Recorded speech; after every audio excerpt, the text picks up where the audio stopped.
यह कहानी है एक ऐसी लड़की की जो गरीब थी और इस गरीबी में उसने आखिर जिन्नात के साथ ऐसा कौन सा अमल किया कि जिन्नात उसके दोस्त बन गए और वह एकदम अमीर हो गई। उसके पास दौलत की रील पेल हो गई और पहले जो वह एक वक्त खाने को तरसती थी, फिर वह जिन्नात की दुनिया की सैर करने लगी और उसके घर में दौलत की बहार आ गई कि वह गरीबों में इस दौलत को बांटने लगी। आखिर उस लड़की ने ऐसा कौन सा अमल किया था कि जिन्नात उसके दोस्त बन गए। दोस्तों, ये कहानी है गरीब लड़की खदीजा की। खदीजा का ताल्लुक एक ऐसे गरीब घराने से था जिसमें उसकी बेवा माँ और उसके छोटे बहन भाई उसके साथ रहते थे। खदीजा अपने बहन भाई में सबसे बड़ी थी, जबकि उसके पांचों बहन भाई उससे छोटे थे। वह अभी सिर्फ 19 साल की थी। उसके वालिद का इंतकाल हो गया था और उसके बाद उनकी जिंदगी और भी ज्यादा बदहाल होती चली गई। उनके घर में फाके जन्म लेने लगे थे। खदीजा ने जब यह हालात देखे तो अपनी माँ से कहने लगी, अम्मा, मैं किसी के घर काम कर लेती हूँ, शायद इसी वजह से हमारे घर में कुछ खुशहाली आ जाए। लेकिन उसकी बात सुनकर उसकी माँ ने साफ मना कर दिया और कहने लगी, खदीजा, मैं काम कर तो रही हूँ। बेगम साहिबा ने कहा है कि वो अगले महीने से तनख्वाह भी बढ़ा देंगी और मुझे पूरा यकीन है कि हमारी मुश्किलें हल हो जाएंगी। तुम घर पर रहकर अपने भाई बहनों का ख्याल रखो। खदीजा ने माँ की बात मान ली और घर पर रहकर अपने छोटे भाई बहनों को संभालने लगी। लेकिन सच्चाई यह थी कि उनके हालात दिन ब दिन और बिगड़ते जा रहे थे। एक वक्त का खाना पूरा करना भी मुश्किल हो रहा था। उसकी माँ अब बूढ़ी हो रही थी और अक्सर बीमार रहने लगी थी। वो अब उतना काम नहीं कर पाती थी। यही वजह थी कि खदीजा बहुत परेशान रहने लगी और वो रोज दुआ करती कि उसके हालात बदल जाएं और उसे और उसके भाई बहनों को पेट भर खाना मिल सके। लेकिन ऐसा मुमकिन होता नजर नहीं आ रहा था। खदीजा की माँ जितनी मेहनत करती थी, उसे मुश्किल से एक वक्त का खाना ही बन पाता था। उनके घर में पहले से ही गरीबी ने डेरा डाल रखा था और ऊपर से खदीजा की माँ अचानक बीमार पड़ गई और इस बीमारी के चलते वह बिस्तर पर पड़ी रहने लगी। खदीजा ने अपनी माँ की बहुत सेवा की, लेकिन घर में जमा हुआ राशन कुछ ही दिनों में खत्म हो गया और उसके बाद फाके शुरू हो गए। ऐसे में जब खदीजा के छोटे भाई बहन उसे खाना मांगते तो वह नम आंखों से उन्हें देखती रह जाती और उन्हें तसल्ली देती, थोड़ा सब्र कर लो, खाना आ जाएगा, अभी खाना बन जाएगा। वह अपने भाई बहनों को बस इसी तरह दिलासा देती रहती, लेकिन फिर भी वे बच्चे भूख के मारे खाना मांगते ही रहते थे। आखिरकार भूख तो खाना मांगती ही है। इन हालात को देखते हुए खदीजा ने अपनी माँ से कहा, अम्मी, अब मैं आपकी जगह काम पर चली जाऊंगी। हो सकता है बेगम साहिबा तनख्वाह भी बढ़ा दें, क्योंकि मैं आपसे ज्यादा काम कर सकती हूँ। मैं जवान हूँ, हिम्मत वाली हूँ और मेरा काम देखकर बेगम साहिबा खुश भी होंगी। खदीजा की माँ उसे काम पर भेजना नहीं चाहती थी, लेकिन फिर घर के हालात को देखते हुए उसने उसे काम पर भेजने की इजाजत दे दी। पहला दिन तो खदीजा का अच्छा गुजरा। बेगम साहिबा ने जाते वक्त उसे कुछ राशन का सामान और कुछ पैसे भी दिए, क्योंकि वह समझ गई थी कि खदीजा के हालात सही नहीं हैं। खदीजा उनकी बहुत शुक्रगुजार हुई और राशन का सामान लेकर सबसे पहले अपने छोटे भाई बहनों के लिए खाना बनाया, जिसे उन्होंने पेट भरकर खाया। खदीजा के काम पर जाने से इतना जरूर हुआ कि अब उसके भाई बहनों को पेट भर खाना मिलने लगा था और उसकी माँ भी भूखी नहीं रहती थी और इस बीमारी के चलते वह बिस्तर पर पड़ी रहने लगी। खदीजा ने अपनी माँ की बहुत सेवा की, लेकिन घर में जमा हुआ राशन कुछ ही दिनों में खत्म हो गया और उसके बाद फाके शुरू हो गए। ऐसे में जब खदीजा के छोटे भाई बहन उससे खाना मांगते तो वह नम आंखों से उन्हें देखती रह जाती और उन्हें तसल्ली देती, थोड़ा सब्र कर लो, खाना आ जाएगा, अभी खाना बन जाएगा। वह अपने भाई बहनों को बस इसी तरह दिलासा देती रहती, लेकिन फिर भी वे बच्चे भूख के मारे खाना मांगते ही रहते थे। आखिरकार भूख तो खाना मांगती ही है। इन हालात को देखते हुए खदीजा ने अपनी माँ से कहा, अम्मी, अब मैं आपकी जगह काम पर चली जाऊंगी। हो सकता है बेगम साहिबा तनख्वाह भी बढ़ा दें, क्योंकि मैं आपसे ज्यादा काम कर सकती हूँ। मैं जवान हूँ, हिम्मत वाली हूँ और मेरा काम देखकर बेगम साहिबा खुश भी होंगी। खदीजा की माँ उसे काम पर भेजना नहीं चाहती थी, लेकिन फिर घर के हालात को देखते हुए उसने उसे काम पर भेजने की इजाजत दे दी। पहला दिन तो खदीजा का अच्छा गुजरा। बेगम साहिबा ने जाते वक्त उसे कुछ राशन का सामान और कुछ पैसे भी दिए, क्योंकि वह समझ गई थी कि खदीजा के हालात सही नहीं है। खदीजा उनकी बहुत शुक्रगुजार हुई और राशन का सामान लेकर सबसे पहले अपने छोटे भाई बहनों के लिए खाना बनाया, जिसे उन्होंने पेट भरकर खाया। खदीजा के काम पर जाने से इतना जरूर हुआ कि अब उसके भाई बहनों को पेट भर खाना मिलने लगा था और उसकी माँ भी भूखी नहीं रहती थी। माँ की तबीयत अभी भी ठीक नहीं थी और वो अब भी खुद में इतनी हिम्मत नहीं पा रही थी कि काम पर चली जाए। इसीलिए खदीजा ही उनकी जगह पर जा रही थी, जबकि खदीजा की माँ उसके जाने से बहुत घबराई हुई रहती और उसे तरह तरह के सवाल करती। आज खदीजा को काम पर जाते हुए 1 हफ्ता होने वाला था जब पहली बार उसका सामना घर के मालिक से हुआ। हमेशा बेगम साहिबा ही खदीजा से बात करती और वही उसे कामकाज समझाती। पहली बार उसका सामना साहब से हुआ था और साहब ने खदीजा को देखकर सिर से पैर तक घूरा था। इस बात ने खदीजा की छठी इंद्रिय को तुरंत चेतावनी दे दी। उसने अपनी चादर को अच्छे से अपने पूरे शरीर के इर्द गिर्द लपेट लिया और डर से भरी निगाहों से साहब को देखने लगी। साहब की नजरों में अभी भी खदीजा के लिए एक अजीब सा जज्बा दिखाई दे रहा था। खदीजा बेशक कम उम्र की थी, नादान थी, लेकिन एक औरत थी और औरत मर्द की नजरों में छिपी हुई हवस को तुरंत पहचान जाती है। खदीजा ने भी साहब की नजरों में कुछ गैर मामूली महसूस किया था, इसीलिए वह फौरन चादर लपेटती हुई वहां से खिसक गई और बावर्ची खाने में चली आई। वहां आकर भी उसका सांस तेजी से चल रहा था और उसे घबराहट हो रही थी। साहब की नजरें अच्छी नहीं थीं और खदीजा उन्हीं नजरों से घबरा रही थी।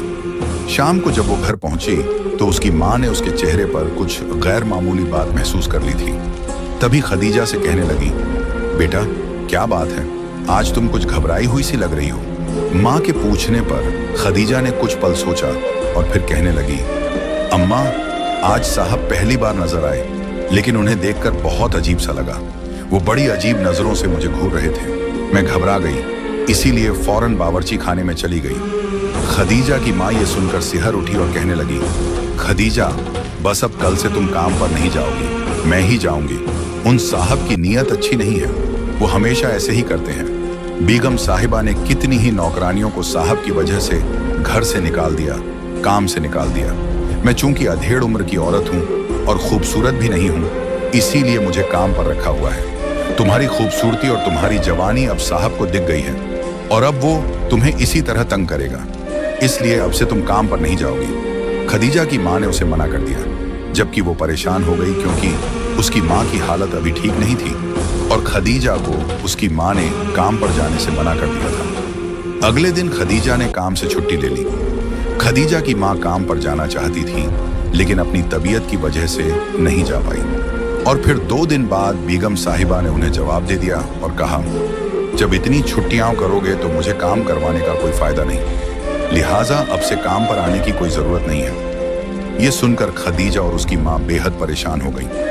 अब उन्हें समझ नहीं आ रहा था कि किस तरह गुजारा करें, नया काम ढूंढें या फिर बेगम साहिबा से मिन्नत करें कि वो काम पर रख लें। लेकिन खदीजा की माँ जानती थी कि अब बेगम साहिबा काम पर नहीं रखेंगी, इसलिए उन्होंने इधर उधर हाथ पांव मारने शुरू कर दिए, लेकिन कहीं पर काम नहीं मिल रहा था। उसी दिन खदीजा ने फैसला किया कि अब वो अपना काम शुरू करेगी और उसने माँ से कह दिया कि वह बिरयानी का ठेला लगाना चाहती है ताकि अपने घर के हालात को बेहतर कर सके। उसकी माँ ने सुना तो हैरानी से बोली, अरे ये कैसे मुमकिन है, तुम कैसे करोगी? लेकिन खदीजा ने अब ठान लिया था और कहने लगी, अम्मा अब मैं ये काम करके ही रहूंगी, बिरयानी का ठेला लगाकर मैं अपने घर का खर्च चलाऊंगी। और अगले ही दिन खदीजा ने मोहल्ले की दुकान से उधार पर चावल लिए, बिरयानी बनाई और एक बड़ा पतीला लेकर शहर के मेन बाजार में चली गई। वहां पर खड़े होकर वह ग्राहकों का इंतजार करने लगी। उसका दिल जोर जोर से धड़क रहा था और वह घबराहट का शिकार थी। अभी कुछ ही देर गुजरी थी कि एक ग्राहक उसके ठेले पर आ गया। उस ग्राहक का हुलिया बहुत बुरा था, कपड़े जगह जगह से फटे हुए थे और वो काफी गंदे हुलिये में था। उसके बाल भी मिट्टी से सने हुए थे। खदीजा उसे देखकर अजीब से एहसासात से दो चार हो गई थी, क्योंकि देखने में वह ग्राहक बहुत गंदा लग रहा था, लेकिन उसकी आंखों में एक अजीब सी चमक दिखाई दे रही थी जो खदीजा को कुछ अलग ही महसूस हो रही थी। तभी उस ग्राहक ने खदीजा से एक प्लेट बिरयानी मांगी। उसने जल्दी जल्दी पतीले से गरम बिरयानी निकालकर उस ग्राहक को दे दी और वह ग्राहक वहीं खड़े होकर बिरयानी खाने लगा। बिरयानी खाकर वह खदीजा से कहने लगा, मेरे पास पैसे नहीं हैं, मैं बहुत गरीब हूँ और खाने के लिए कुछ भी नहीं था। 2 दिन से कुछ भी नहीं खाया था। आज तुम्हारी बिरयानी देखकर मुझसे रहा नहीं गया, इसलिए तुमसे खाना मांग लिया। जिस दिन मेरे पास पैसे हुए उस दिन मैं तुम्हें पैसे लौटा दूंगा। क्या तुम तब तक के लिए उधार कर सकती हो?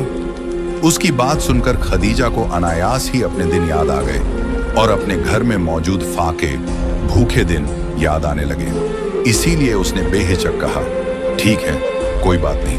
तुम्हारे पास अगर पैसे न भी हुए तो भी तुम मत देना, कोई मसला नहीं है। खदीजा की यह बात सुनकर वह ग्राहक हैरान रह गया। वो कुछ पल खदीजा का चेहरा हैरानी से देखता रहा और फिर उसे दुआएं देता हुआ वहां से चला गया। उस ग्राहक के जाने के बाद खदीजा ने गहरी सांस ली। ऐसा लग रहा था कि जब से वो ग्राहक आया था तब से उसे एक अजीब सी कैफियत महसूस हो रही थी और अब उसके जाने के बाद वह काफी बेहतर महसूस कर रही थी। उस ग्राहक के जाने के बाद खदीजा के पास काफी ग्राहक आए और उन्होंने हाथों हाथ बिरयानी खरीद ली। खदीजा बहुत खुश हुई क्योंकि पहले ही दिन कुछ ही घंटों में उसकी सारी बिरयानी खत्म हो गई थी और उसे अच्छा खासा मुनाफा भी हो गया था। खदीजा ने सारे पैसे गिने और एहतियात के साथ अपने पास रख लिए और घर की ओर रवाना हो गई। उस वक्त मगरिब की अजान हो रही थी और हल्का हल्का अंधेरा फैलने लगा था। खदीजा अपने घर जा रही थी कि अचानक उसे महसूस हुआ जैसे कोई उसके पीछे आ रहा है। उसने पलट कर देखा तो पीछे कोई भी नहीं था। वो घबरा गई थी क्योंकि उसे लगातार किसी के होने का एहसास हो रहा था। उसने अपनी रफ्तार तेज कर दी और तेजी से कदम बढ़ाने लगी, लेकिन फिर उसे ऐसा लगा जैसे कोई उसके साथ कदम से कदम मिलाकर चल रहा है। खदीजा ने घबराकर अपने दाईं ओर देखा तो वही नौजवान उसके साथ चल रहा था जो ग्राहक बनकर उसके पास आया था और जिसके पास पैसे नहीं थे। उसे यूं अचानक वहां देखकर खदीजा घबरा गई और कहने लगी, मैंने तुम्हें कहा भी था कि अगर पैसे नहीं हैं तो मत देना, फिर अब आखिर तुम क्यों मेरे पीछे आ रहे हो? खदीजा ने गुस्से से उसे संबोधित करते हुए कहा। उस नौजवान की आंखों में अब भी वही अजीब सी चमक थी, लेकिन पहले के मुकाबले अब उसका हुलिया काफी अच्छा था। अब उसने सफेद रंग का साफ सुथरा कपड़ा पहन रखा था। खदीजा की बात सुनकर वह मुस्कुरा दिया और कहने लगा, नहीं, मैं तुम्हें पैसे लौटाने नहीं आया, मैं तुम्हें घर तक पहुंचाने आया हूं। न जाने क्यों मुझे लगा कि मुझे तुम्हें घर तक छोड़कर आना चाहिए। वैसे भी तुम एक अच्छी लड़की हो, मेहरबान हो।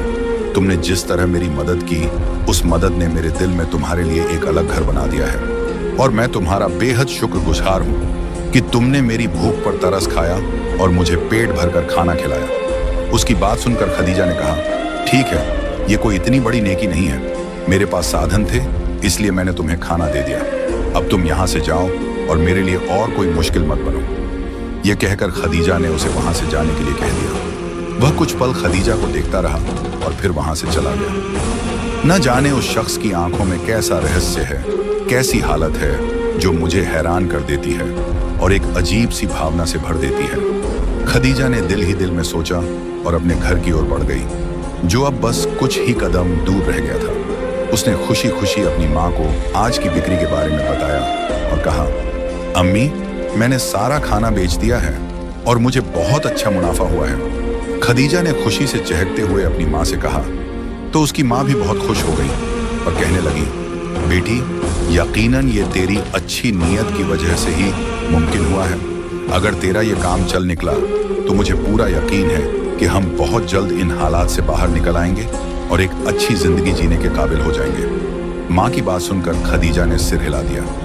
आज उसने अपने छोटे भाई बहनों के लिए भी अच्छा खाना बनाया जिसे सबने मिलकर पेट भर के खाया। इस दौरान भी जब खदीजा अपने बिस्तर पर जाकर लेटी तो रास्ते में मिले उस अजनबी का ख्याल उसे सताने लगा। वो अजनबी की आंखें जो एक रहस्यमयी सी हालत में डूबी हुई लग रही थी, खदीजा को अब भी अजीब सा एहसास दे रही थी और वो हैरानी के साथ उसी को सोच रही थी। न जाने वो कौन शख्स था, उसकी आंखें कितनी अजीब थीं, उसकी आंखों की हालत कितनी रहस्यमयी थी। उसके पास पैसे क्यों नहीं थे, जबकि देखने में तो वो बिल्कुल ठीक ठाक लगता था। खदीजा उसके बारे में सोचते हुए न जाने कब नींद की गहराइयों में डूब गई। उसे कुछ खबर न रही। अगले दिन वह फिर से अपना ठेला सजाकर उसी जगह पर आ गई जहां वह पहले दिन खड़ी हुई थी। आज भी उसकी आंखों में उम्मीद थी और चेहरे पर खुशी की झलक साफ नजर आ रही थी। अभी थोड़ी ही देर गुजरी थी कि फिर से वही कल वाला नौजवान वहां आ पहुंचा। आज भी उसका हाल बहुत खराब था और उसके चेहरे पर बेचारगी साफ झलक रही थी। उसने खदीजा को संबोधित करते हुए कहा, मुझे खाना दे दो, मेरे पास पैसे नहीं हैं। खदीजा ने उसकी हालत देखकर उस पर तरस खाया और उसे एक प्लेट बिरयानी दे दी, जिसे वो जल्दी जल्दी खाने लगा। गर्मा गर्म बिरयानी खाकर उसने खदीजा की तरफ कृतज्ञता भरी नजरों से देखा और दुआएं देता हुआ वहां से चला गया। खदीजा को उसका यूं आना और फिर उसी तरह चला जाना बहुत अजीब लग रहा था। उसकी आंखें तो खदीजा को पहले ही किसी उलझन में डाल चुकी थीं। उसके जाने के बाद खदीजा ने एक गहरी सांस ली और उसकी प्लेट उठाकर जैसे ही धोने के लिए पानी में रखने लगी तो देखा कि प्लेट के पास एक रेशमी थैली पड़ी हुई थी। खदीजा बेहद हैरान हो गई। ये थैली तो पहले यहाँ नहीं थी। उसने थैली को उठाया और जब उसे खोलकर देखा तो उसके अंदर बहुत सारे सोने के सिक्के मौजूद थे। खदीजा हैरानी से दंग रह गई। उसे समझ नहीं आ रहा था कि ये कहां से आई। उसने चारों तरफ देखा लेकिन वहां कोई नहीं था। वो सोने के सिक्कों से भरी थैली अपनी मुट्ठी में कसकर पकड़े पसीने से भीग गई थी और उसे यकीन ही नहीं हो रहा था कि ये थैली उसके ठेले पर पड़ी थी। वह हैरान भी थी और इस बात से परेशान भी कि ये किसकी अमानत है। उसने उस थैली को अपने पास संभाल कर रख लिया और सोचा कि जब कोई अपनी अमानत लेने आएगा तो वह उसे लौटा देगी। लेकिन शाम तक किसी ने भी उन सोने के सिक्कों की थैली का दावा नहीं किया। खदीजा पूरे दिन चिंता में डूबी रही। उसके पास ग्राहक आते रहे और उसे खाना खाकर चले जाते रहे। उसका खाना खत्म हो चुका था और अब वह घर लौट रही थी, लेकिन सोने के सिक्कों वाली थैली अब भी उसके पास थी और कोई भी उसे लेने नहीं आया था।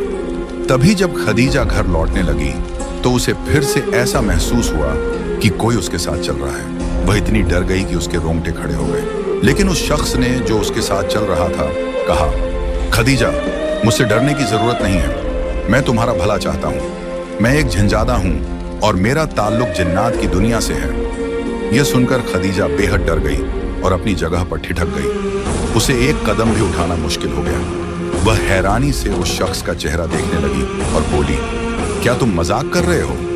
वह हल्की सी मुस्कान के साथ बोला, नहीं, मैं मजाक नहीं कर रहा। मेरा संबंध जिन्हों की दुनिया से है और मेरा नाम अब्दुल कादिर है। उस दिन मैं यहाँ से गुजर रहा था जब मैंने तुम्हें परेशान देखा। तुम्हारा इम्तिहान लेने के लिए मैंने जानबूझकर तुमसे कहा कि मैं एक गरीब आदमी हूँ, भूखा हूँ और तुमसे खाने के लिए मांग लिया। तुमने अपनी तंगी के बावजूद मुझे खाना दे दिया। तुम्हारे इस व्यवहार ने मुझे तुम्हारा कायल बना दिया और मैं समझ गया कि तुम दिल की बहुत नेक हो। इसी वजह से आज मैंने तुम्हारा एक और इम्तिहान लेने के लिए वो सोने के सिक्कों से भरी थैली वहां रखी थी। मैं देखना चाहता था कि तुम उस थैली का क्या करती हो, उसने कहा। लेकिन तुम पूरे दिन इस बात का इंतजार करती रही कि कोई आए और आकर अपनी अमानत ले जाए। तुमने उसे अमानत समझकर संभाल कर रखा और इस बात ने मेरे दिल को जैसे तुम्हारे कदमों में रख दिया। मैं दिल से तुम्हारी कद्र करता हूँ और अब तुम्हें पसंद करने लगा हूँ। क्या तुम मुझसे शादी करोगी? यह सुनकर खदीजा के पैरों तले जमीन निकल गई। वह हैरानी और खौफ से उस शख्स को देखने लगी जिसने खुद को झिंझादा बताया था और अब उससे शादी करने की ख्वाहिश जाहिर कर रहा था। खदीजा कुछ नहीं बोली और अचानक ही घर की तरफ दौड़ लगा दी। जब वह घर पहुंची और दरवाजा बंद किया तो उसकी माँ घबराई हुई बोली, क्या हुआ खदीजा? तुम इतनी परेशान क्यों हो? इतनी डरी हुई क्यों लग रही हो? खदीजा माँ को देखते ही रोने लगी और रोते रोते सारी सच्चाई उसे बता दी। यह सब जानकर उसकी माँ भी परेशान हो गई और बोली, खदीजा, मैं तो पहले ही तुझे मना करती थी। कुंवारी लड़कियों पर तो जिन्न आशिक हो जाते हैं। मैं तुझसे कहती थी ना कि सूरज ढलने के बाद बाहर मत निकला कर, बाल मत खोल कर निकला कर। लेकिन देख अब क्या हो गया। वो झिंझादा तेरे पीछे पड़ गया है। मुझे डर है कि कहीं वो तुझे कोई नुकसान न पहुंचा दे। खदीजा की माँ बहुत चिंता में थी और खदीजा खुद भी डरी हुई थी। वह बोली, अम्मा, अभी तो मैंने काम शुरू किया है, अभी तो मेरा काम चल निकला है। मैं ऐसे घर नहीं बैठ सकती। अगर मैंने काम छोड़ दिया तो मेरे छोटे भाई बहन भूखे रह जाएंगे और मैं ऐसा नहीं चाहती। यह कहकर खदीजा लाचार से अपनी माँ को देखती रही। उसकी माँ की आंखों में भी आंसू आ गए। वो रात दोनों माँ बेटी पर बहुत भारी गुजरी। ना खदीजा सो पाई ना उसकी माँ। लेकिन अगले दिन खदीजा ने हिम्मत जुटाई और काम पर जाने का फैसला किया। उसने माँ को समझाया और माँ ने भी उसे बहुत सारी दुआएं पढ़कर दम किया और रुखसत कर दिया। खदीजा डरी सहमी काम पर तो आ गई, लेकिन बार बार चौकन्नी होकर इधर उधर देख रही थी। उसे इस बात की फिक्र थी कि कहीं वो झिंजादा फिर से ना आ जाए, लेकिन अभी तक वह नहीं आया था। खदीजा को वहां आए कुछ ही देर हुई थी कि अचानक एक आदमी वहां आया और उसे देखकर खदीजा बहुत घबरा गई। उस आदमी ने खदीजा को बहुत अजीब नजरों से देखा और फिर अचानक उस आदमी ने खदीजा का हाथ पकड़ लिया। खदीजा रोने लगी। वो शख्स और कोई नहीं बल्कि खदीजा का पुराना मालिक था। जिस कोठी में खदीजा और उसकी माँ काम करती थी, उसी का मालिक। आज उसने खदीजा को अकेली देखकर डराने की कोशिश की। खदीजा घबरा गई और अपना हाथ छुड़ाने लगी। मालिक बोला, अरे तुम तो उस दिन के बाद काम पर आई ही नहीं। मैंने तो अभी तुम्हें कुछ कहा भी नहीं था। मैं तो कई दिन से तुम्हारा इंतजार कर रहा था। मालिक की बात सुनकर खदीजा बोली, मालिक, अम्मी की तबीयत ठीक नहीं थी, इसलिए काम पर नहीं आ सकी। फिर बेगम साहिबा ने निकाल दिया। खदीजा ने घबराहट पर काबू पाकर जवाब दिया। वह बोला, तुम ऐसा करो, अभी मेरे साथ चलो, मैं तुम्हें फिर से काम पर रखता हूँ। ये सब छोड़ो, सड़क किनारे खड़े होकर क्या कमा लोगी? मैं तुम्हें माला माल कर दूंगा। उसकी आंखों में हवस थी और बातों में लालच। खदीजा घबरा गई और जोर से चिल्लाने लगी, छोड़ो मुझे छोड़ दो, मैं तुम्हारे साथ कहीं नहीं जाऊंगी। खदीजा खुद को छुड़ा रही थी। आते जाते लोग सब कुछ देख तो रहे थे, लेकिन किसी में इतनी हिम्मत नहीं थी कि आगे बढ़कर उसे उस जालिम से बचा सके। तभी अचानक वह जिनजादा वहां आ गया। वह गुस्से में तमतमाया हुआ था। उसने खदीजा के मालिक का हाथ पकड़ लिया और वह दर्द की शिद्दत से तड़पने लगा। उसका हाथ धीरे धीरे नीला पड़ने लगा। न जाने क्या हुआ, हालांकि उस झिंजादे ने तो उसका सिर हाथ ही पकड़ा था।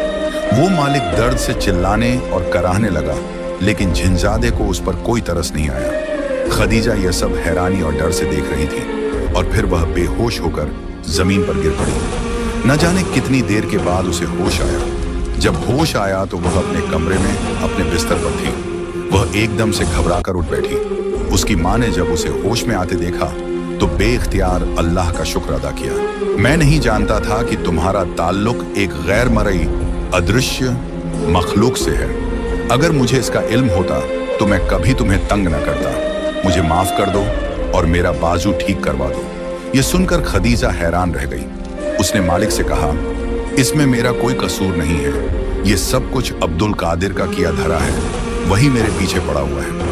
और फिर खदीजा ने मालिक को अब्दुल कादिर के बारे में सब कुछ बता दिया। मालिक मिन्नतें करने लगा, खदीजा, उससे कहकर मेरा हाथ ठीक करवा दो। मैं इस तरह अपाहिज होकर जिंदगी नहीं जी सकता। खदीजा ने अनिच्छा के बावजूद उससे वादा कर लिया कि वो अब्दुल कादिर से इस बारे में बात करेगी। अगले ही दिन जब अब्दुल कादिर खदीजा के पास आया तो उसने मालिक की बात उसे बता दी।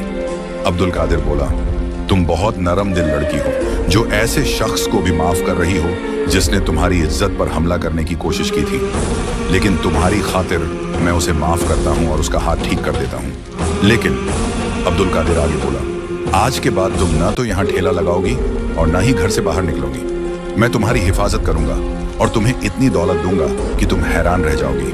तुम्हें जिंदगी में कभी कुछ कमाने की जरूरत नहीं पड़ेगी। ये सुनकर खदीजा बोली, नहीं, मुझे तुम्हारी दौलत नहीं चाहिए। मैं मेहनत मजदूरी करके कमा लूंगी। तुम बस मेरा पीछा छोड़ दो।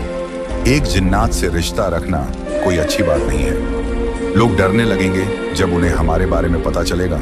तुम बस इतनी मेहरबानी करो कि अपनी दुनिया में वापस लौट जाओ। मुझे तुम्हारी जरूरत नहीं है।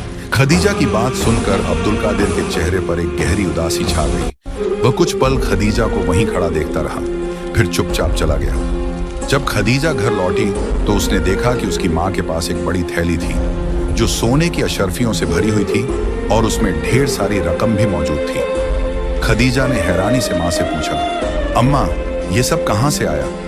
तो उसकी माँ बोली, बेटा, मुझे तो खुद नहीं पता ये कहाँ से आया। दरवाजे पर दस्तक हुई, मैंने दरवाजा खोला तो ये थैली बाहर पड़ी थी। मैंने उसे उठाकर अंदर रख लिया। न जाने कौन रखकर चला गया, शायद किसी से गलती हो गई हो। मगर खदीजा अच्छी तरह जानती थी कि ये दौलत और सोने की अशर्फियां कहां से आई थी। यकीनन ये अब्दुल कादिर ही रख कर गया था और उसने ये सब खदीजा की सहूलत और भलाई के लिए किया था। इस दौलत से खदीजा ने एक अच्छा सा घर बनवाया और फिर अपनी माँ और अपने छोटे भाई बहनों के साथ उस घर में रहने लगी। अब उसकी जिंदगी सुकून से भर गई थी। उसे यह भी एहसास था कि अब्दुल कादिर अब भी कहीं ना कहीं उसकी निगाह में है और जब भी खदीजा पर कोई मुसीबत आएगी तो वह फौरन सामने आ जाएगा। दोस्तों, यह था खदीजा का किस्सा, जिसने जिन्नात से दोस्ती की और माला माल हो गई। उसके एक नेक अमल ने उसे जिंदगी भर की दौलत और सुकून दे दिया। ऐसे ही और किस्से लेकर हम फिर हाजिर होंगे। तब तक के लिए अल्लाह हाफिज।